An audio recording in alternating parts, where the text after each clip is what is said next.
परमेश्वर को धन्यवाद देंगे आज के सुंदर दिन के लिए। नया दिन प्रभु ने हमें दिया है, इसके लिए मैं आप सभी का स्वागत और वेलकम करता हूं। आज की सुबह में प्रभु आप सबको बहुत आशीष दे और प्रभु का हाथ आप पर, आपके पूरे परिवार पर बना रहे। मैं living Christian movement fellowship ministry Jaipur से आप सभी को दिल की गहराई से धन्यवाद देना चाहता हूं कि आप बराबर हमारे साथ जुड़े हैं, बराबर हमारे लिए प्रार्थना कर रहे हैं, सहयोग कर रहे हैं। इसके लिए मैं आप सभी को दिल की गहराई से धन्यवाद देता हूं। मैंने आपसे निवेदन किया था कि यदि आप चाहते हैं कि कैलेंडर आपको दिया जाए तो उस कैलेंडर के लिए केवल आपको अपना एड्रेस देना है, ताकि सही एड्रेस हमें मिले, और आपका फोन नंबर हमें दें ताकि आपके पते पर ये कैलेंडर आपको पहुंचाया जा सके। परमेश्वर का वचन पहला कुरिन्थियों का 15 अध्याय और उसके 35 पद से आगे आज हम पढ़ने का प्रयास करेंगे। पुनरुत्थान की देह, जो शुरुआत हमने की थी कि मुर्दे कैसे जी उठेंगे, आज 35 पद से मैं आपके सामने पढ़ूंगा। अब कोई ये कहेगा, मुर्दे किस रीति से जी उठते हैं और कैसी देह के साथ आते हैं।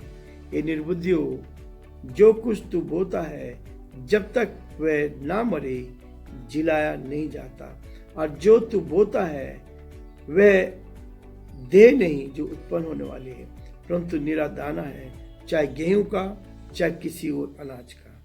38 पद, परंतु परमेश्वर अपनी इच्छा के अनुसार उसको देह देता है। परमेश्वर अपने इस वचन के पढ़े जाने पर आशीष दे। प्रार्थना करेंगे।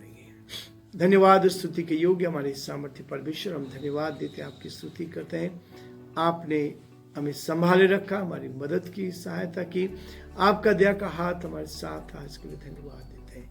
बड़े आदर के साथ, दीनता के साथ, नम्रता के साथ हम सभी को प्रभु जी आप जैसे महान परमेश्वर के चरणों में लाते हैं और प्रार्थना विनती करते हैं। प्रभु आपकी सुरक्षा हमें मिले, आपकी निकटता में मिले, आपके प्रेम का एहसास हमें दे, दिन भर के लिए नई ताजगी दे, दिन भर के लिए नई सामर्थ दे, दिन भर के लिए नई शक्ति दे, ताकि हम आपके साथ उस शक्ति को प्राप्त करते हुए आगे बढ़ते जाएं और जो आपकी योजना है उसको हम पूरा कर सकें। बड़े आदर के साथ, दीनता नम्रता के साथ पिता परमेश्वर हम सभी को आपके हाथ में सौंपते हैं। हमारे सारे श्रोताओं के लिए प्रार्थना करते हैं, हर एक पर आपकी आशीष बने, ताकि हर जन आप में सुरक्षित रहे, आपकी महिमा कर सके। हम विशेष प्रार्थना करते हैं प्रभु, हमारे प्रदेश के मुख्यमंत्री अशोक गहलोत जी को आपने संभाला, आपने मदद की। हम चाहते हैं आपका दया का हाथ उन पर बना रहे, ताकि वो आपके नाम में आगे बढ़ते जाए, आपकी महिमा का बनते जाए। जो आपकी इच्छा है, जो आपकी मर्जी है, प्रभु उसको पूरा कर सके।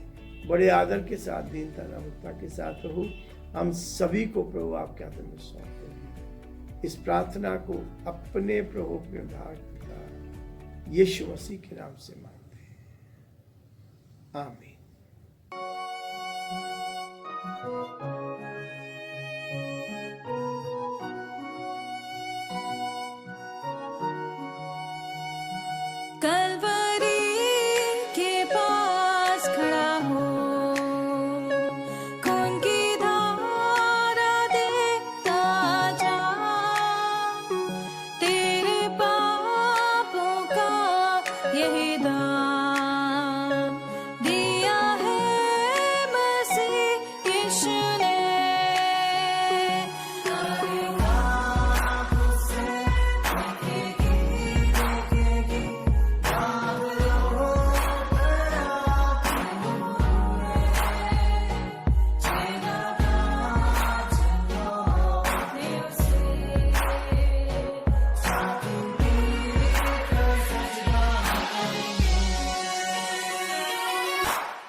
चाहता है रात अंधेरी आती है, तौबा कर दरवाजा होगा बंद, कुछ ना होगा फिर पछताने से।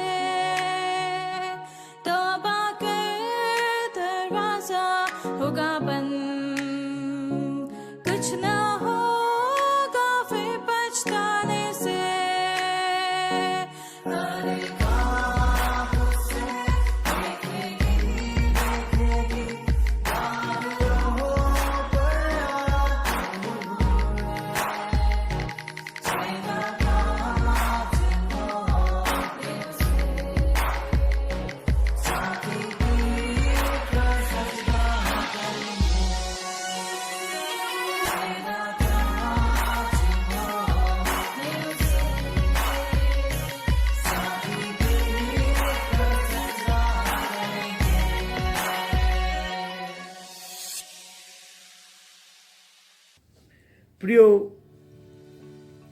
हम इस बात को देख रहे हैं कि पौलुस ने यहाँ आकर भी उन चीजों को बार बार दोहराया है जो परमेश्वर के वचन में लिखी हुई है। आज नवंबर की 28 तारीख है।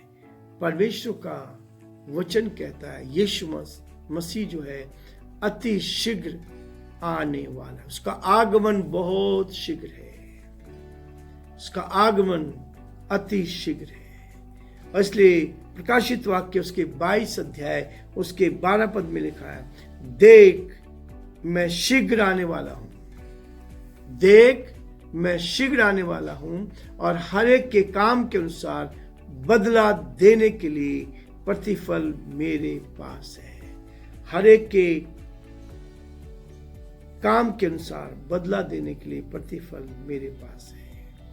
प्रियो, परमेश्वर ने मुझे और आपको इस बात के लिए प्रेरित किया है कि हम परमेश्वर के वचन को सही तरीके से एक दूसरे के सामने रख सकें और परमेश्वर की महिमा कर सकें। हमने देखा था कि प्रभु ने हमें अलग अलग शरीर दिए। मनुष्य का शरीर अलग है, पक्षियों का अलग है, और ये चीज को हम देख चुके हैं। इसलिए प्रभु का वचन कहता है मेरे और आपके लिए उसका आगमन बहुत निकट है, वो बहुत जल्दी आने वाला है, शीघ्र आने वाला है। ऐसे प्रभु के लिए यीशु मसीह ने इसी बात को कहा था कि मैं तुम्हें फिर से लेने आने वाला हूं। मेरा प्रभु आपको और मुझे लेने आने वाला है। वो बादलों पर आएगा, सिंहासन पे विराजमान होकर आएगा। यह है वास्तव में प्रभु मुझे और आपको उस ऊंचाई तक ले जाएगा जो ऊंचाई की कभी हमने कल्पना भी नहीं की थी।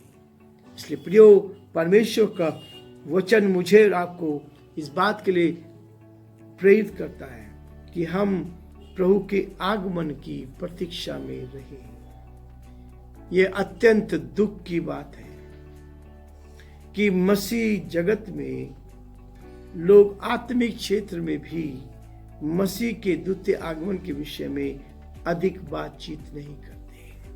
यीशु मसीह का दूसरा आगमन, पहला आगमन वो इस पृथ्वी पर आया मानव बन के, अब वो सिंहासन पर बैठकर आएगा। वो बादलों पर आएगा, बादलों पर आएगा।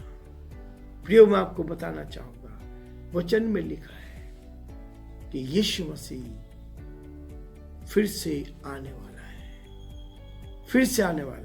और यही बात है मेरे आपके लिए कि यीशु मसीह जब आएगा तब लिखा है पहला कुरिन्थियों उसका 15 अध्याय 42 पद में, मुर्दों का जी उठना भी ऐसा ही है। शरीर नाशवान दशा में बोया जाता है और अविनाशी रूप में जी उठता है, और आदर के साथ बोया जाता है और तेज के साथ जी उठता है। निर्बलता के साथ बोया जाता है और सामर्थ के साथ जी उठता है। यह प्रियो परमेश्वर का वचन जो सामर्थ से बोया जाता है, और जब सामर्थ से बोया जाता है तो इसमें वो आत्मिकता छुपी रहती है। प्रभु का जो द्वितीय आगमन होगा उसके लिए कहता है, चाहे हम उस पर भरोसा करते हैं नहीं करते, आप यदि उस पर भरोसा करते हैं बहुत अच्छी बात है, यदि नहीं करते तब भी अच्छी बात है। यदि आप उस पर भरोसा करते हैं बहुत अच्छी बात है, और यदि नहीं करते तो उसके लिए वो कहता है, चाहे हम उसके आगमन की प्रतीक्षा करते हैं, यीशु मसीह के आगमन की प्रतीक्षा जब आप करते हैं या नहीं करते, यीशु मसीह का आगमन निश्चित है, वो तो होगा। यदि आप बाढ़ जोड़े बहुत अच्छी बात है, यदि नहीं जोड़े तब भी बहुत अच्छी बात है, क्योंकि उसका आगमन तो होगा, ये निश्चित है। कोई नहीं जान पाएगा कि वह कब आ जाएगा। यह वास्तव में सच्चाई, बाइबल ने इस बात को कभी खुलासा नहीं किया है कि यीशु मसीह का आगमन कब होगा, पर होगा। उसके चिन्ह दिखाए गए हैं। जब यीशु मसीह आएगा तो उसके चिन्ह प्रकट किए गए हैं। इसलिए प्रियो, परमेश्वर का वचन इसी बात के लिए कहता है कि वो उस चीज को अपने लोगों पर प्रकट करता है, और इस वचन के द्वारा कहता है मसीह का जो दूसरा आगमन है, जब आप उसकी प्रतीक्षा करते हैं तो ये भी अच्छी बात है, नहीं करते तो भी अच्छी बात है। क्योंकि प्रभु की प्रतीक्षा करना हमें जरूरी है। और मुझे और आपको लेने के लिए आ रहा है। यीशु मसीह का आगमन निश्चित है, वो निश्चय ही आएगा। लोग सोचते हैं इतने सालों से प्रचार हो रहा है, इतने सालों से लोग बताते जा रहे हैं, इतने सालों से इस बारे में लोग बताते हैं, लेकिन आज तक यीशु मसीह, पीढ़ियां निकल गई लेकिन यीशु मसीह फिर से नहीं आया है। लेकिन प्रभु ये सत्य है, ये सत्य बात है कि यीशु का दूसरा आगमन आत्मिक बातचीत के द्वारा नहीं होगा, लेकिन दूसरा आगमन निश्चित है। दूसरा आगमन निश्चित है। इसलिए प्रियो, चाहे हम उस पर भरोसा करते हैं या नहीं करते हैं, चाहे हम उसके आगमन की प्रतीक्षा करते हैं या नहीं करते, तो ये आगमन तो होगा। यीशु मसीह संसार में आएगा और वो इस बात के लिए कहता है कि उस समय मृतक जी उठेंगे। जब यीशु मसीह आएगा तो जो दफनाए गए हैं वो जीवित हो उठेंगे, पुनरुत्थानित होंगे। और वो पुनरुत्थान जो है वो परमेश्वर उन लोगों के लिए क्या करेगा जो प्रभु में सोए हुए हैं, जो प्रभु में सोए हैं। इसलिए वो कहता है वह अनादर के साथ बोया जाता है और तेज के साथ जी उठता है। जब ये निश्चित किया गया है, ये निश्चित किया गया है वचन में कि वो आएगा और देर ना करेगा, वो आएगा देर ना करेगा। कोई सोच सकता है कि यीशु को क्यों आना चाहिए, कई लोग ये सोचते हैं कि यीशु क्यों आना चाहिए, लेकिन प्रियो, परमेश्वर का वचन कहता है उसका मूल उद्देश्य है अपने लोगों को अनंत निवास में ले जाना। यह है उद्देश्य प्रभु का। इसलिए वो आएगा, उसके लोगों को कहां ले जाएगा? अपने साथ उस निवास स्थान पर। उसके लिए उसका आना निश्चित है। इसलिए प्रियो, प्रभु मुझे और आपको ताकत देता है ताकि हम हर समय तैयार रहें और परमेश्वर की महिमा करते चले जाएं। प्रभु आप सबको आशीष दे और प्रभु का हाथ आप पर बना